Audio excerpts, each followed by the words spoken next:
వర్ధిల్లు వెయ్యేళ్ళు జీవించు నూరేళ్ళు తరించి వాళ్ళు స్మరిస్తూ అయినోళ్ళు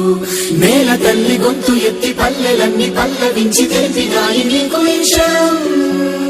జన్మదిన శుభాకాంక్షలే నేల మీద జారి పడ్డ చంద్రుడా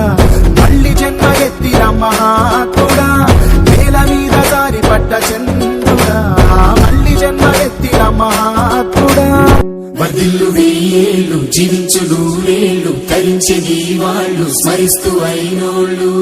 నేల తల్లి గొంతు ఎత్తి పల్లెలన్నీ పల్లవించి తెలిపినాయి నీకు విషయం జన్మదిన శుభాకాంక్షలే నేల మీద జారి పడ్డ చంద్రుడా మళ్ళీ జన్మ ఎత్తిన మహాత్ముడా నేల మీద జారి పడ్డ చంద్రుడా మళ్ళీ జన్మ ఎత్తిన మహాత్ముడా వర్ధిల్లు వెయ్యేళ్ళు జీవించు నూరేళ్ళు తరించి వాళ్ళు